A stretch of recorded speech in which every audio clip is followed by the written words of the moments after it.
and let people in.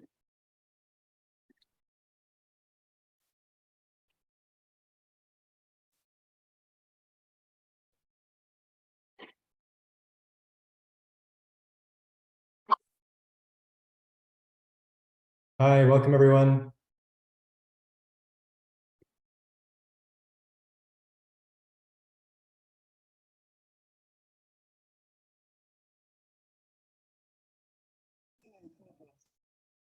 So we have some folks still coming in, so we'll start in a few seconds with a word from Catalyst 2030.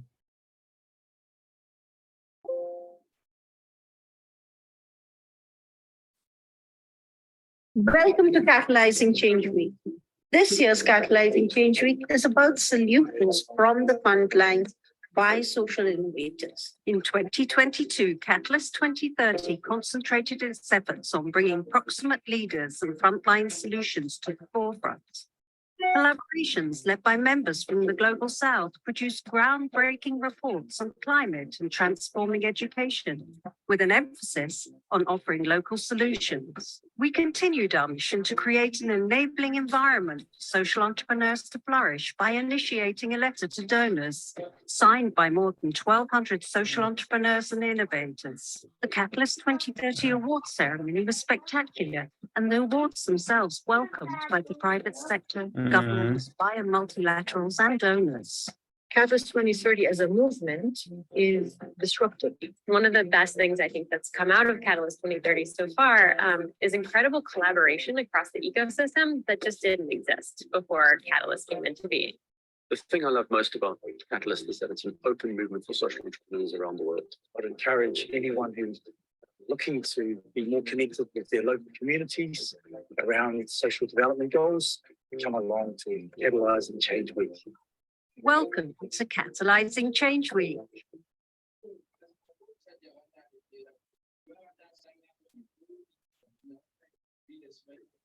Great, thank you, Madeline and Inez, for kicking us off. I think we have critical mass here, and so we'll get started. First, hi everyone, welcome to our Catalyzing Change Week session on answering calls to funders for action. I'm Gurpreet Singh from the Ron Berry Foundation, and I'll be your moderator for the hour. I help run the Plus One Global Fund, which we'll be focusing on today, and we believe to be as one answer to the calls to action that are increasingly being directed at us as funders. But before we get into all that, I'll set the stage for why we're here, who you'll be hearing from, and how we can hear from you. But first, some housekeeping. Please try your best to stay on mute. Also, please note that this session is being recorded. Also, we plan on using the Zoom chat feature to hear from you throughout the session, so we encourage you to actively listen to what you're hearing from our great panelists. And if you hear something that provokes a thought or a question, please dump it into the chat. And we'll be pausing regularly throughout the hour to react live to what's coming up in the chat box. So we have our previously scheduled programming, but also some improvisation based on what we're hearing in the chat. And so let's start with some practice. And I'm going to share my screen very quickly. So I'm about to take a few minutes to share some context and introductions over the next, and so as you're listening to me, type into the chat, why did you join the session? What brings you here? What would you like to get out of it? And panelists, please start reading what's being shared in the chat in case you'd like to touch on it or react to what you're hearing as you go into your remarks in a few minutes. Okay, so we're hearing from you around why you joined this session. But what about us? Why did we organize this session? So it's no secret that we as funders can be better in ways that truly enable change makers to achieve their visions, especially for locally led initiatives that serve vulnerable communities. And the pressure's on. Funders are increasingly hearing calls to action directed at us for changing our practices, strategies, and mindsets. And Catalyst 2030 itself is one of those voices. So much so that last year, more than 1,200 Catalyst 2030 members and supporters signed an open letter called Shifting Funding Practices. And in that letter, which some of you may have signed, Catalyst 2030 singled out the top 10 calls to action that if embraced by most funders would make a significant difference in our social change ecosystem. And some of these are really basic, right? Like give multi-year unrestricted funding, right? To trust change makers, to use funds as they think is best, and to give them comfortable enough runway to do their work over the long term. Catalyst 2030 also called for investing in capacity building, or in other words, to invest in the health of organizations and initiatives and leaders, and not just in the programs and outputs that they're delivering. Catalyst 2030 also called for funding networks and creating transformative rather than transactional relationships, to build and share power, to be transparent and responsive, to simplify and streamline paperwork, to offer support beyond the check, to collaborate with other funders, and to embrace a systems mindset in one's grant making. And beyond Catalyst 2030, we have other advocates in our sector, like the Trust-Based Philanthropy Project, Rockefeller Philanthropy Advisors Shifting Systems Initiative, bloggers and thought leaders like Boulay and various others. And there are already some bright spots of those who are implementing these practices, like the African Visionary Fund and Dasra's Rebuild India Fund. And together, they've shown that none of this is rocket science, and yet it can still be difficult to implement these practices when there are deeply entrenched habits and mindsets in our sector. So today, we want to offer up the Plus One Global Fund as another answer, as another model and example, among others, for how we can embrace and apply these calls to action. We want to show that it can be done, and we'll get into some of the specifics of how and dig into some of the implications for our sector. And at a broader level, we want to show how funders can embrace the general conference theme to place local solutions at the forefront of social change conversations and to foster an environment where they can collaborate with actors with similar goals. And then towards the end of the session, we hope to have inspired some of you, especially if you're a funder, to take on some of these practices, or if you work closely with funders or seek funds, to advocate for these practices and perhaps even to join Plus One. And we'll get into what that might look like. So really quickly, what is the Plus One Global Fund? So in a nutshell, it's a platform of multiple funds, which we call cycles, each dedicated to a specific issue or region, such as water, sanitation, hygiene, or food security in sub-Saharan Africa. And in turn, each cycle consists of multiple contributing funders, some of whom are represented today as our panelists. And they come together to pool their funds and to collaborate on the direction each cycle takes. And the reason each of these is called a cycle is because it consists of multiple rounds of support, each building on the previous one, and all of it dedicated to discovering, strengthening, connecting, and amplifying locally led solutions. So let's dig into what happens in each round and how each of these addresses several calls to action at once. So Plus One starts with a basic premise that many locally led initiatives, those that are closest to the problems and best positioned to solve them, are overlooked, in part because funders often support Western-led or affiliated initiatives that are already known to their peer funders. So Plus One uses a nomination process to get out of that echo chamber a bit and discover organizations that we may not otherwise come across. And so the way this works is we first start with who we call network partners. So these are well-connected, well-established networks or institutions with a wide range of members or partners. We go to them and we ask them, not for their nominations to the locally led solutions and leaders we hope to support, but rather their recommendations for nominators. So these network partners may be broad, like Acumen and Ashoka, or specifically focused, like the Community Health Impact Coalition or the African Visionary Fund. We ask them for nominators who are experts rooted in a given issue and region, like water, sanitation, hygiene on the African continent. And we go to those nominators and ask for nominations for the organizations we hope to support. And as a small incentive, we promise an honorarium should one of their organizations that they nominated be selected for support. Then we go to those organizations who were nominated, these nominees, and acknowledging that often funder applications and requirements can be onerous, we ask them to submit as brief as possible application, and then we supplement that with whatever we can find online. And even if they don't have a website, there's a surprising amount you can gather from YouTube videos, Facebook pages, Twitter feeds, etc. So then we take that packet of content. We have what the nominator shared about the organization, we have what the organization shared about themselves, and we have what we found online. We put it all together, and then we hand it off to our expert evaluators. And these expert evaluators, just like our nominators, are steeped in the issue and region of focus, unlike us sitting on the West Coast of the United States. And they dig into each application received and use standard criteria to assess each nominee and guide the Plus One funders' decision-making. And the decision-making is really anchoring on the potential that we're seeing in nominees and solving the problems that they're focused on, and more importantly, in influencing the systems that are holding the problems in place. And once selected, these organizations we call Plus One awardees receive flexible funding, capacity building support, opportunities to connect with one another, but also to potential supporters and promotion. And awardees are then asked to recommend their peers and partners for support in the next round. So just like how nominators recommended organizations, we're now asking the previous round awardees to recommend their peers and partners for support in the next round, which is a way of paying it forward or plus oneing, if you will. So again, plus one is one answer among others to the calls to action we've been hearing as funders. And even in its first 2 to 3 years, we've learned a lot around what it takes to place local solutions and leaders at the forefront. So to reflect on that experience, we'll be hearing from a few panelists who are funders that have been contributing to Plus One from the very start. And to just so that we are all seeing their wonderful faces, I'm going to stop sharing my screen. And first we have Lior Ip, who created Plus One and is the CEO of the Ronberry Foundation. We're also joined by Becker Nguyen, Managing Director at the Saul Family Foundation, who contributes to Plus One Water Sanitation Hygiene and Plus One Food Security. And we're joined by Jenny Wegbright, COO of the Shockwave Foundation, who also contributes to Plus One Wash and Plus One Food Security. And on top of their impressive backgrounds, which you can find on LinkedIn, our panelists are straight shooters who won't hold back. So please add questions and comments into the chat for them to react to, especially any provocative ones that are emerging for you. All right, so I've talked enough. Now let's turn to our panel. And the first question being, thinking back a couple of years ago, the COVID-19 pandemic was raging, critique of philanthropy is getting louder. What in that moment attracted you to Plus One? And why don't we start with Lior, since you really were kind of the designer of Plus One. And so I'm curious, what impulses led you towards launching it? Thanks, Gurpreet. Excited to be here. So Plus One was really born in response to the COVID-19 pandemic, mid-2020.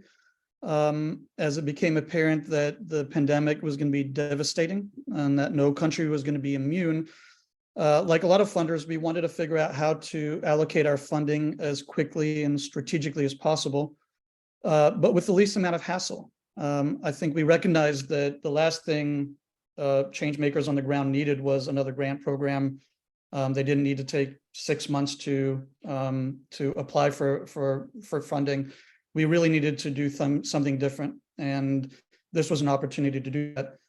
But as a funder based in the US, there was really no way for us to know who was making a difference on the ground in rural Uganda or in Delhi or in a small town in Cameroon. So the challenge for us in sort of mid-2020 was finding a model for distributing funds quickly and strategically in remote parts of the world with the least amount of friction for those on the front lines of the pandemic.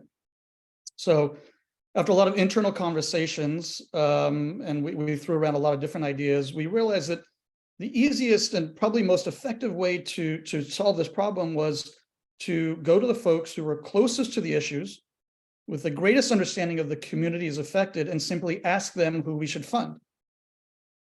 But we didn't want to just ask anyone. That wasn't particularly strategic. And so we started to spend some time thinking about who we should ask, who are the change makers, the proximate leaders that we should ask. And we realized that there were lots of organizations around the world who had already invested in networks of high impact social entrepreneurs, grassroots organizations, and local experts. And they had vetted these individuals. And we realized that we could simply tap into these existing trusted networks and ask those individuals who we should fund. And so we started small. We started with our own grantees. We sort of saw ourselves as a network, and we asked our grantees in about 25 countries who's doing high impact work addressing the pandemic. And lo and behold, they gave us some unbelievable nominations really quickly. It only took about a couple of weeks. And so all of a sudden we realized that we had this unbelievable mechanism for finding folks who we would never be able to find otherwise. And we had a mechanism for funding them. So we started to expand the program. We went beyond our original grantees, and we started to work with the Global Fund for Women, with CARE, with USAID. And we started to ask them for individuals within their networks to play the role of nominator. And again, it was just a big experiment. We didn't know if it would work, but it continued to work. And it really resonated with both the organizations that we're now network partners, with the individuals who are making nominations, with the nominees themselves. The program simply worked. And As we continue to do this over multiple rounds over 2020, 2021, we realized that we were onto something pretty special. And as the need for COVID relief sort of shifted into other needs that were sort of standing systemic issues, we realized that we could apply the program to work that went beyond simply COVID relief. And so we started to identify issue areas that we thought the program would meet the needs of, and where we could leverage this peer nomination framework with trusted networks to do even more than we'd been doing. And that's really when we started to open this idea up to bringing on other funders to do this work and to identify specific issues in targeted parts of the world that might be able to be well served through this program. And that's really when we started having conversations with the Shockwave Foundation and Jenny particularly, and her partner Paul, and that really opened the door for the model that now exists, where we bring in all kinds of funders doing all different types of work in different parts of the world, focusing on issues like WASH, like food security, health, education, etc. And that really was the origin of the Plus One Global Fund. It's an ongoing experiment that's been iterating and has proven to be really successful. So Jenny, let me turn to you as the first group that came on board with us. What was it that resonated for you? Why were you attracted to the idea of the Plus One Global Fund, and what was it that you thought the model would allow you to do that you hadn't been able to do before this? Yeah, thanks, Lior. For us, we were building out a pipeline. So we're focused on climate adaptation resilience, specifically around food and water security. And we were tapping our networks to find a pipeline, and we couldn't really find proximate leaders with proximate solutions. And we connected with Lior, who had this really interesting, innovative idea. And we wanted to collaborate. We wanted to collaborate with really aligned funders who wanted to look at new approaches, who didn't want to just do business as usual. So that's what initially attracted us. And we've been able to iterate and improve along the way. And that learning journey has been really impressive for us. We have loved being part of it and loved learning along the way. Thank you, Jenny. And Decker, the Salt Family Foundation was also one of the first movers, if you will, in joining Plus One. From your perspective, what were you craving that led you to contributing? Yeah, I mean, I think since the founding, our foundation has believed that communities and people in communities are the best place to make the decisions about their everyday lives. And so for us, this is kind of an extension of that belief, and thinking about how do you operationalize it, thinking about, and then also looking, as Lior said, the changing in the global context. I think that there's just been a greater demand for transparency from philanthropy, funding and decision-making, and accountability around impact and how you get there. And so for us, this just was a natural extension of our learning.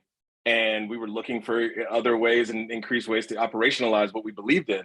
And so that kind of connected us to Plus One, and realizing that not only was there a belief in a horizontal participatory way of grant making, but there were efforts to operationalize it. And so for us, we see that as like a real key, because I think it's easy to kind of say you believe in something and want to do better and you want to be more transparent, but it's very different to start to put the infrastructure there to not only do it, but to sustain it. And so I think that's what was initially interesting to us. And I think it's also helped us to learn. That infrastructure has provided frames for us to learn and grow along with the program. And it's impacted our grant making as well. And you all are already sparking some interesting questions and comments in the chat. Maybe let's turn to a few of those. A couple touching on the specifics of the model, and maybe we could touch on these pieces at a high level. The first question from Lynette. I'm curious about the standard criteria that Plus One experts use to assess nominees. And then from Stephen, as a prospective contributing funder, how is consensus reached within these clusters of funders? And the criteria and the consensus piece, I think, are linked in a little bit. Yeah, Lior or Jenny Decker, would any of you like to respond to that piece?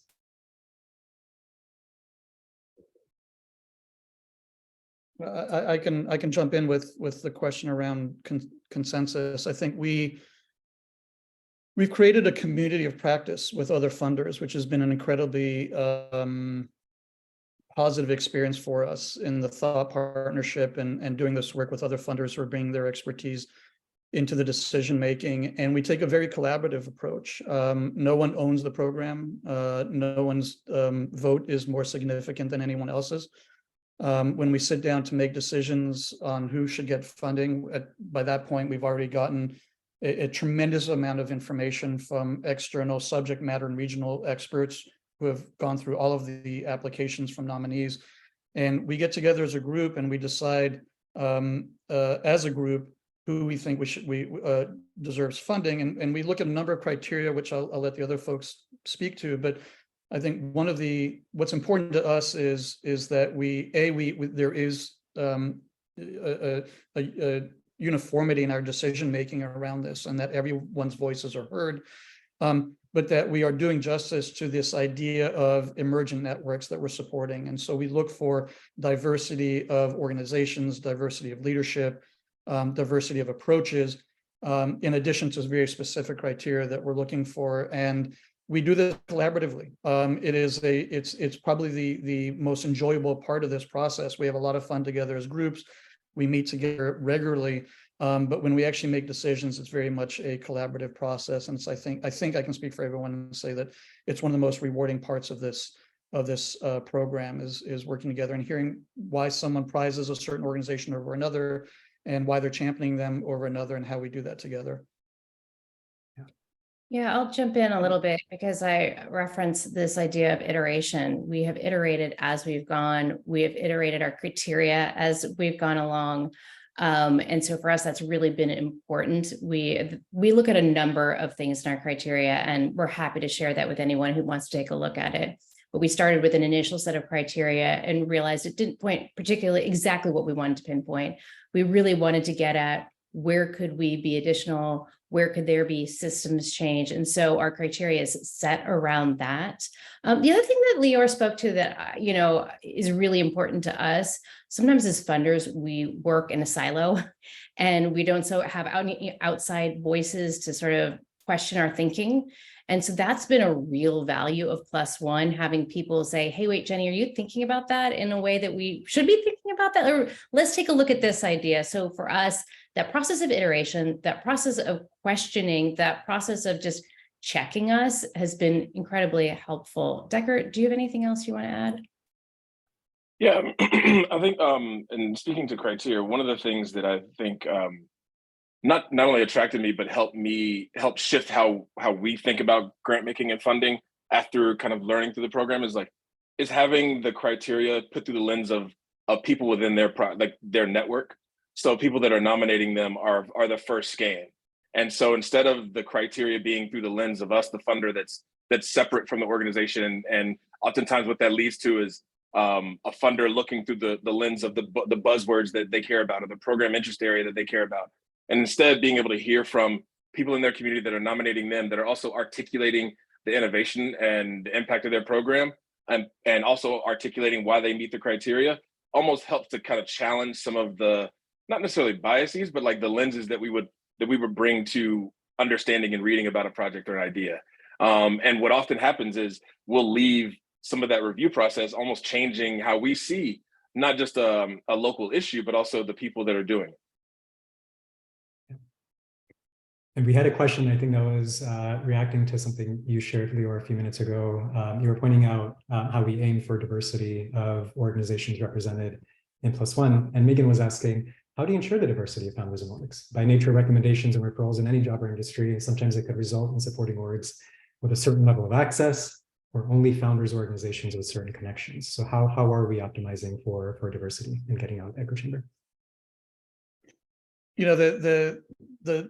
The origin of +1 was this idea that we wanted to unpack that social capital component, right? We wanted to see if we could fund organizations that weren't parts of the right networks, that weren't situated in the right cities. And so the diversity component has been incredibly important to us. And what we've seen over the course of the 3 years is that when you leverage peer nominations, particularly from proximate leaders that there's probably no better way of ensuring diversity than a program like this in terms of the other mechanisms that funders have.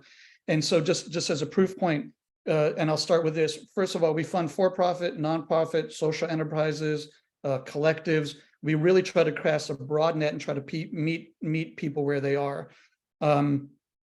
We have seen over the course of the 3 years, and because we asked this, that about over 30% of the organizations that we've seen have never received international funding before. So these are individuals in the global South, organizations that this is the first time they're going to be receiving funding from an international funder. A similar number, about 35%, are not part of any existing large networks that most of the other organizations in their field are operating in. 54% of the organizations that we've seen across the 3.5 years that we've done this are women-led organizations. So we can keep referencing these data points, but I think the point is that as funders, we're inherently interested in creating a diverse applicant pool.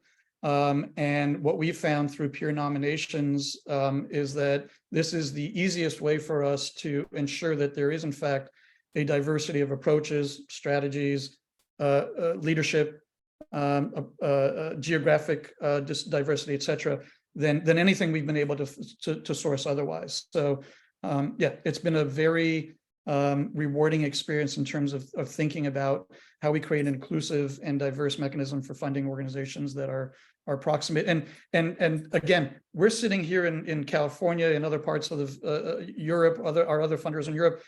There is no great way for us to know who's doing great work in the global South other than through mechanisms like this. So for us, it's been a really important catalyst in rethinking how we build our pipelines. So before we move on, please add one other thing. I mean, I think this before I was at the foundation a couple of jobs ago, I used to work at a social entrepreneurship incubator at Equity and Green, and one of the fascinating things about going through an application process is just realizing how hard it is to access so many of these resources. So if you're not connected to a Western institution or a school, it's really hard to understand what sources of funding are out there. And what excited me about this program was that it equipped many of the proximate leaders, but also their networks within the communities where they're working, to be a resource for them. So like our network partners aren't just partners, they're helping us also to understand like there's untapped potential in these communities, but also figuring out what resources can we provide and connect to them beyond just the Plus One program, so that you can create these sustainable connections and networks for resourcing organizations and communities. I'm going to turn to a couple of other questions that came in the chat. And by the way, even if we don't get to your question, thanks for sharing it. And it's just great fodder for us to review after the session. So please keep on sharing, even if we don't get to everything in time. We have a couple of related questions. One for Majka: is there a plan to have Plus One support interconnected programming that cross-cuts the current cycles? So across WASH, food security, and health currently. And or in other words, supporting locally led work at the intersection of these locally led priorities. A kind of a similar question, but heading in a bit of a different direction. Kind of how are you bringing in proximate leaders and communities and enabling grantee feedback to kind of inform where each Plus One cycle goes? I'll take the first one. As somebody who funds at that intersection, I am very eager to have a funding mechanism that focuses on sort of that intersectionality, where water and agriculture meet, is very interesting and connected. So I think that there is an interest. We haven't yet delved too deeply into that, but that is on the forefront of our minds. Lior, I think you had something that you wanted to add. Yeah, absolutely. I mean, for us, what we've done to date, I think we just see as the beginning of the potential for Plus One, and we will be expanding into both other issue areas, more intersectional approaches, and more of what we call place-based approaches. So focusing on a specific region in the world and sort of being issue agnostic and seeing how this platform allows us to source great proximate leaders who are tackling different issues within a very specific region. The other thing I wanted to mention, because someone asked about feedback, absolutely. We do a ton of surveys of everyone who's participating, both nominators and nominees. And so we get a lot of concrete feedback that we've actually used to iterate the program. As a great example, when we started this whole thing back in 2020, we asked all nominators to just nominate one proximate leader. And we heard from a ton of folks that wasn't enough. They wanted to make more nominations. And so today we ask folks to make up to 3 nominations. That's just a really easy example, but we are constantly asking for feedback and integrating that feedback into the program design. Great. So we have other questions that I think I'm going to save for a little bit later. And now getting to a question I had for you all. So now we've been through +1 over the last 2 to 3 years. What have you learned? What are some of your takeaways? Has there been a shift in your thinking as you've been embracing and applying the calls to action that +1 hopes to bring together? Decker, let's start with you. Oh, sorry, mute button. I mean, I think that what we've realized is that kind of the idea of participation extends not just to grant making, but to other important decisions. I mean, I think we've alluded to some of it, like how grantees and organizations want to be engaged in terms of the process. How do you make transparency a part of every level of the grantee engagement or organization engagement, and make it less transactional? And then thinking also about how we communicate as funders together, like what are we learning with each other? And then also how are we taking what we're learning to the other spaces that are not +1? We're trying to do that. So we're thinking about how do we influence our other spaces that we engage and participate in to say, can we take some of what we're learning here and influence how other grant makers and how we're collaborating with other grant makers in communities. And the last thing, I think it's about distribution of resources and learning to, how do I say this, refine our approaches and communicate to communities that we're refining our approaches based on what we're learning, being a little bit more humble and not feeling like we're different or decreasing that kind of proximity or power.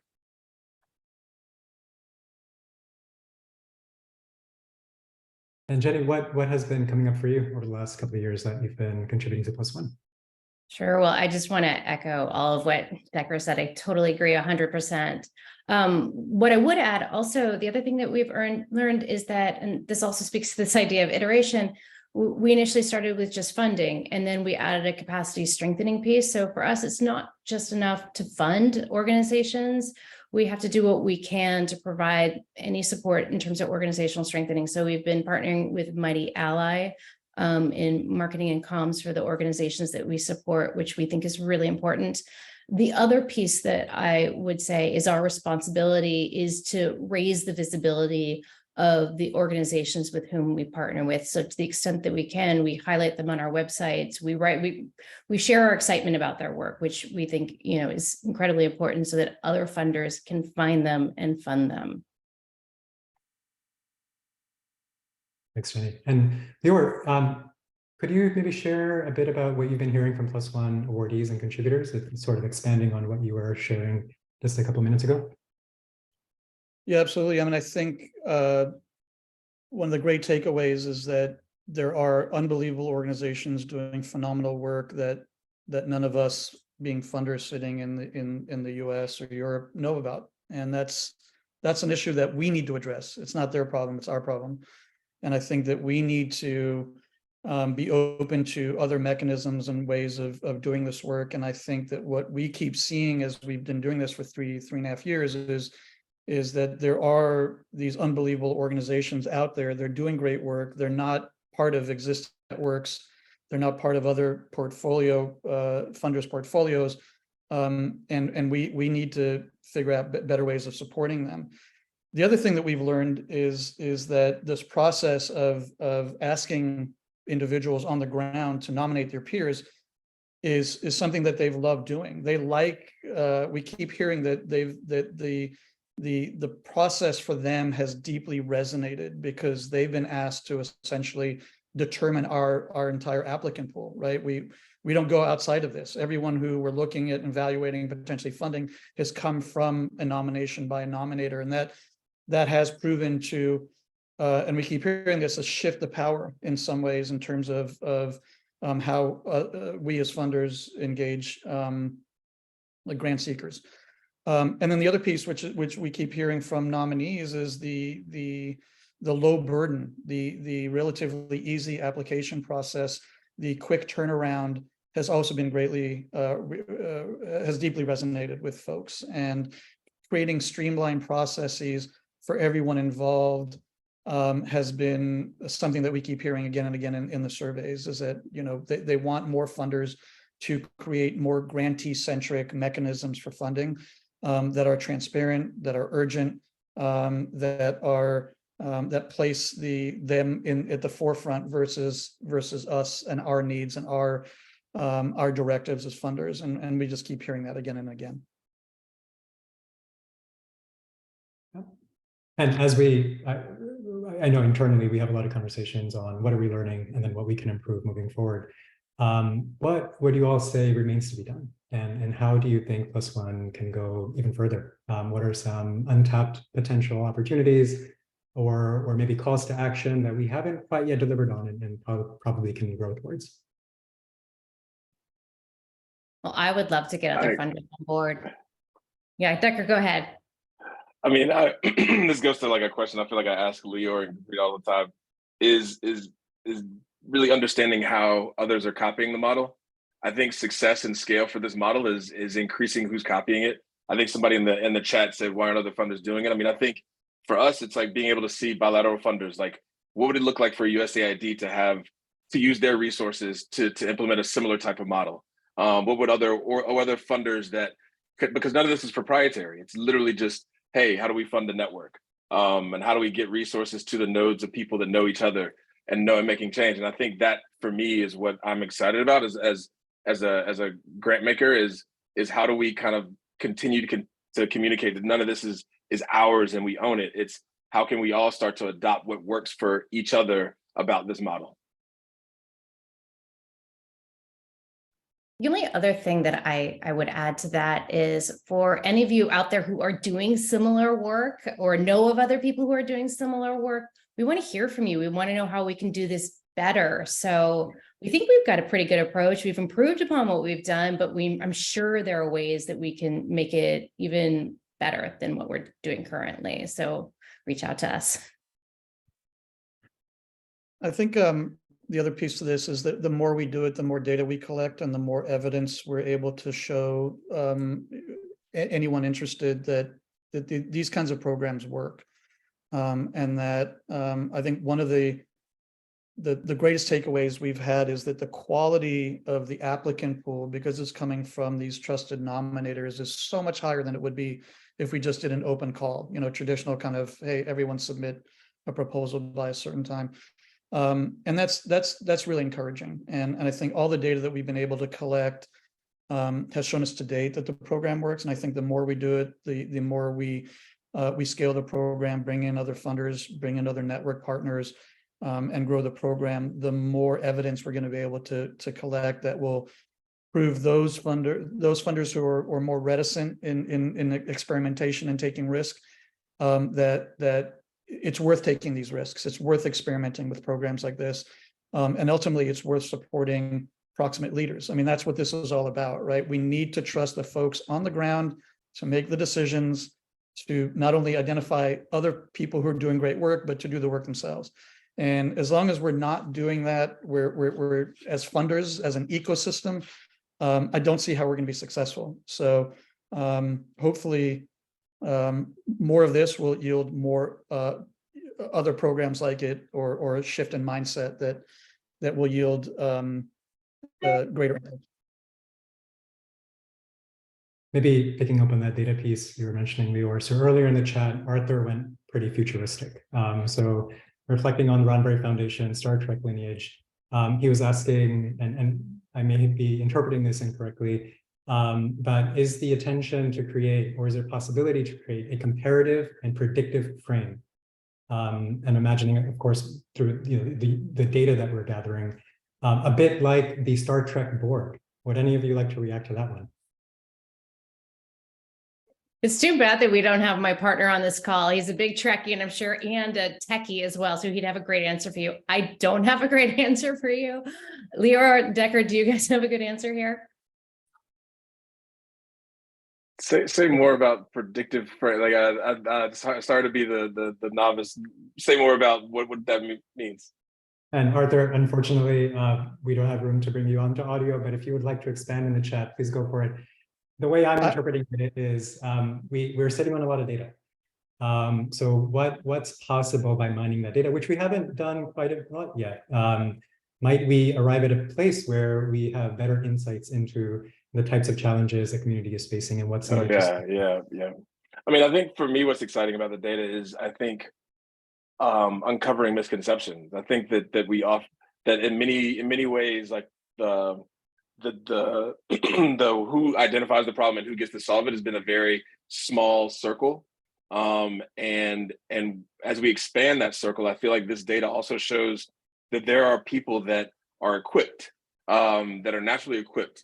We often say the people closest to the problem are the closest to the solution, but we rarely operationalize that. And I feel like this data also helps kind of continue to eat away at that misconception that it takes a specific training and specific education to do something or to do anything. And so I think that for me, the data is less about, I don't know if it's predicting, but I think being able to kind of tell a story and say, there's a lot more people than we think that are equipped and ready to address some of the challenges that our world is facing, from climate to poverty alleviation to et cetera. Like, they're there. We don't have to invent some magical person. We can just find ways to get resources to them. My 2 cents on this is that I think funding is more art than science, and I don't envision or necessarily believe in a place where this can be automated. But I think if we're talking about Star Trek for a second, I think that what we've tried to do with this program is really live up to the ethos of Gene Roddenberry and that original philosophy around justice and equality, inclusivity, and diversity, and that really is manifest, I think, in this program. The tech piece probably less so, although this program certainly leverages technology and is all online and platform based. But yeah, I think for the Star Trek fans, we're leaning heavily into the philosophy that underpins the original show. Thanks for reacting to that sort of futurist conception of +1 and possibilities we could have. I'm going to move us on to another question I had for you, and then I'm also monitoring the chat for a few questions I'll be saving in my back pocket for later. So zooming out a little bit from just +1 and reflecting now on the broader philanthropic sector, what would you like to tell other funders now that you have a soapbox? How would you encourage funders to show up differently? And in part, of course, based on your experience with +1, but generally as well. You want me to start this off? Well, I think it's really important that we not rely on outdated philanthropic models. We know that we can do this better, and we have new models. I think it's also important to let go a little bit. I think we hold really tightly to a lot of outdated models, outdated ways of doing things. I think it's really important to trust more and rely on proximate leaders who know the best solutions in the communities they serve.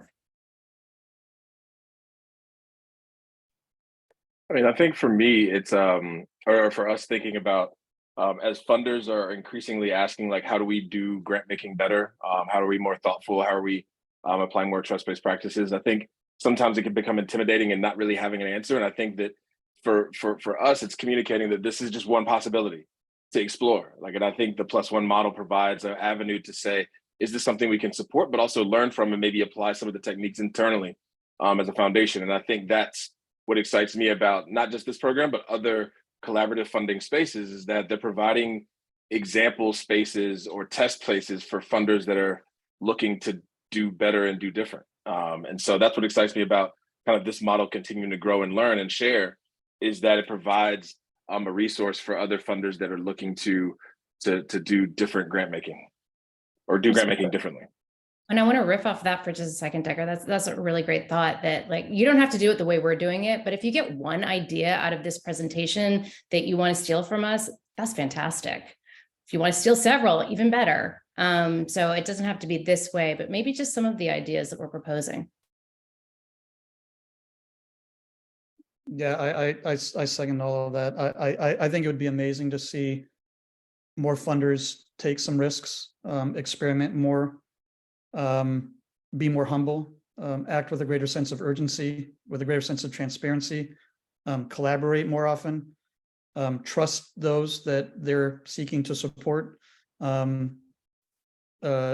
recognize the asymmetries and the power imbalances that exist in the space that we're working in, lean into trust, and support proximate leaders. So, very short list of things that folks can be doing differently. But I think if they could, I think we would all be better off. I think we just need more of that. I think if we continue down the same journey, more of the same, we're not going to see the kind of impact that we're hoping to see, and the issues themselves won't necessarily get addressed in the ways that they probably could. We're just, there's a lot of missed opportunities, I think, as funders, if we continue to operate in the same ways that we always have. And if I think we've been given ourselves post-pandemic an opportunity to start experimenting and to go to our boards and say, hey, let's do this differently. It wasn't working particularly well in 2019. Well, and before that, well, what does it look like now? And I think that there are a lot of really interesting progressive ways to do this that I think are worth playing around with. And whether, like Jenny said, it's joining us in this or just borrowing a bunch of the ideas and doing it yourselves, it doesn't matter. We just want as many people as possible, I think, challenging themselves to do philanthropy and giving differently. Thank you. I just want to highlight two comments that came up in the chat that suggest possibly even new things for us to consider within +1. So from Gisela, do you have a sort of committee with the organizations that were nominated that can suggest issues to be addressed in certain areas, so possibly ideas for new cycles? And Arjun shared, it'd be interesting to see whether the nominations and the data illustrate the system interactions that are resulting in the challenge, or point to even leverage points within the system to help address the challenge. And that goes back to the data piece we were speaking to earlier, and how that might reveal quite a bit about some of the nuance that we may not gather from talks like this, or even reports, from big institutions. I had a follow-up question around kind of what would you like to tell other funders? What do you think often holds most funders back from embracing some of these practices? And any ideas that you have or encouragements that you have for working past those obstacles?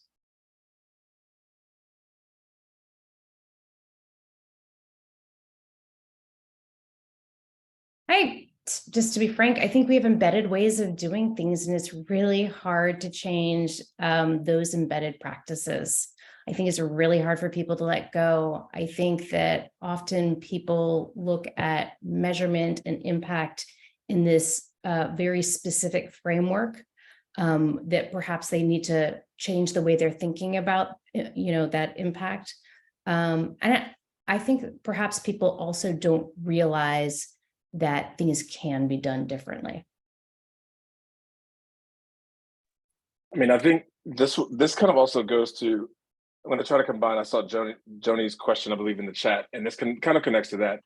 I think as well, philanthropy has focused on certain change makers, and also not focused on the conditions that have become a barrier to other change makers entering our spaces and receiving funding from us. And I think that part of what we're seeing is that there's a connection between how we recognize and understand the conditions that are not just challenging in communities, but also a barrier to certain people accessing spaces where they can impact their own communities, and the role that philanthropy plays. And so as we see more and more transparent and horizontal grant making, what we're also seeing is that funders are having to own and recognize more and more the barriers that are posed by systems and society on whether it be applicants, nominees, et cetera. And whether it's also our role to figure out how to address some of those conditions while also trying to resource organizations working in those communities. So we can no longer ignore the conflict or crisis in Mali while also funding smallholder farmers in Mali. We have to recognize there are systems acting upon them while we're also trying to have them be change makers in the community. We can't ignore one and then try to fund the other. And I think what's happened is that philanthropy is realizing that that takes a very different institutional constitution or makeup to do that type of grant making. And so it's exciting, but it's also really intimidating and challenging for institutions that, to Jenny's point, that have done it a very specific way for a long time. So I think some of those learnings for me is exciting because it comes through reading not just nominees, but like what the network partners are saying about organizations. I'm learning so much more about the conditions and the communities than as well as learning about an organization. And it's what I take back to my colleagues and share. That's just as important as saying, hey, this is a cool project we should fund. And I hope that answered the question. I'm glad that Decker went back to Joni's comment about cultural conditions, because we often talk about the cultural conditions around our partners. I think it's really important to talk about the cultural conditions around funders. And we talk about behavior change around partners, but we don't really talk about behavior change around funders. So I would love for us to have more of a conversation around that. How do we get funders to really change our conditions, change our behaviors? Yeah, and I can just pick up on that. I think the lack of willingness or fear amongst funders to embrace the complexity and ambiguity in this work is what's really holding people back. I think if you're looking for a very simple, linear way of supporting really deeply entrenched issues, I don't think you're going to find it. I really do think that funders need to accept and then embrace the fact that this is complicated work, that is messy, and the more willing we are to roll up our sleeves and embrace that messiness, I think the more successful we're going to be. And I think to Decker's point, and we haven't really talked about this in vis-a-vis +1, but part of the theory of change and the systems piece to this is the network component, and networks, investing and thinking about networks and the work that we're doing, in addition to simply supporting organizations, but then supporting the network and the community that they're operating in, is really messy. It's really hard. It's really hard to measure success, et cetera. But that's the work. That's what needs to be done. And so if more funders were willing to do that, I think we would start to see, the needle move in terms of coming up with other models and ways in which we as funders can support organizations beyond just writing a check. And I think we need to recognize that the money is one important piece of this, but it's not the only thing. And so all of that, the more holistic kind of approach to support, I think would be really exciting to see from other funders who would be willing to do that. And Jenny, Decker, I'm glad you picked up on Joni's point. We also had a fun comment from Rebecca, kind of flipping this dynamic on its head, saying there's often a discussion of capacity building for grantees. Can that question be asked with regards to funders, given various ways in which we need to grow as well? So unfortunately, we are running low on time. And in reaction to what Jenny was sharing earlier, sort of, hey, we would love for you to borrow from +1, but also some of the comments that are pointing to wanting to learn more about +1. I'm going to quickly share my screen to point out a few different ways you can engage with us moving forward. So the first is, if you are a funder, like Jenny said, please borrow from the model to answer calls to action in perhaps your own unique way. And so it's really a call to you to implement against these calls to action that we are reacting to. If you work with funders, if you seek funding or you are somehow connected to funders, advocate for these changes and consider citing the +1 model as an example of a shift in funding practice, the fact that it can be done. And if you're interested in +1 itself, and you are perhaps well connected, you have various network members or partners, and you think they'd be interested in being nominators for +1, at the moment, WASH, Food Security and Health, but even into the future as we spin up new cycles, reach out to us and let's have a conversation about what that might look like.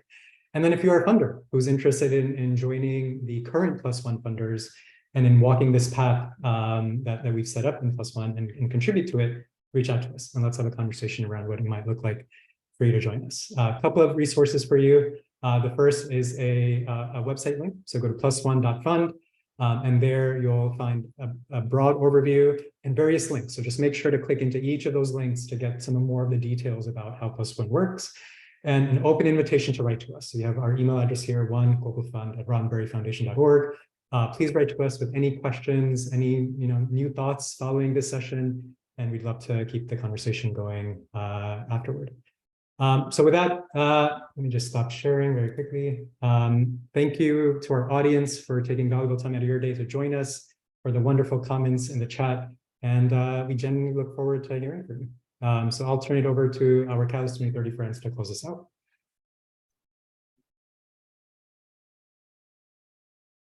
Thank you very much, Gurpreet, and thank you to all the speakers. It was really, extremely interesting. I just wanted to share a couple of resources that Catalyst would like to spread.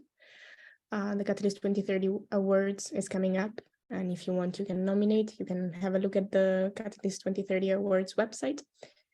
And then we have just Catalyst Market and the business commitment, which might be of interest for some of you. So don't hesitate to learn more about that.